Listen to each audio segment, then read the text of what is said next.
name's Adam Page. I'm a historian. I'm a cultural historian of modern Britain with a particular interest in urban history and the Cold War. I completed my PhD at the University of Sheffield right at the beginning of 2014, and from April till the summer I've been a research fellow at MECS.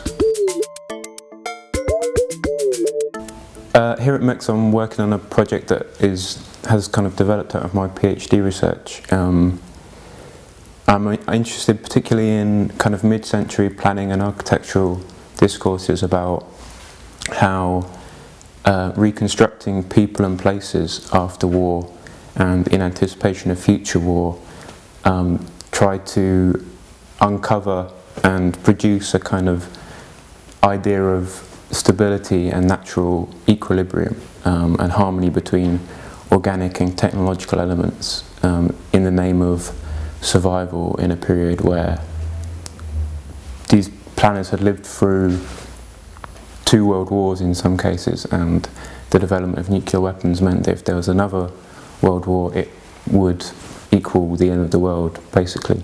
So I'm kind of interested in how they attempted to find some version of stability in planning techniques.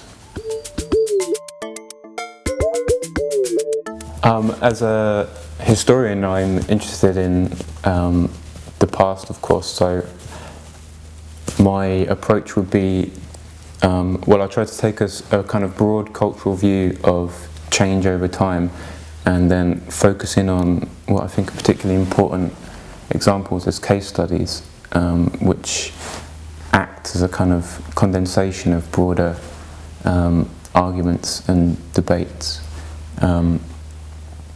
For example, focusing on the developments in a specific city or on a specific plan, which I can then talk about broader issues in a more focused way. And I became interested in computer simulation when I've been thinking about planning, in particular how planning is essentially concerned with envisioning a version of the future and kind of drawing a picture of the future in a plan, and how this seems to me to be a kind of important step on the way to the development of ideas of computer simulation before the technology necessarily existed. And I think if you can kind of contextualize the development of these ideas then before computer simulation, then you will better understand what some of the forces were that contributed to the development of computer simulation subsequently, and how those same things are still impact on computer simulation today.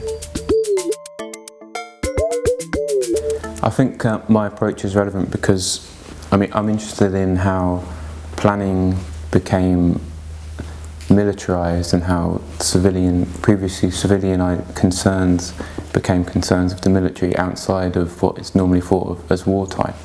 And planning as a technique allows you to, or claims to allow you to envisage the future somehow. And in the Cold War, with the development of games theory and things like this, it gave a technique to kind of imagine a war that is unimaginable.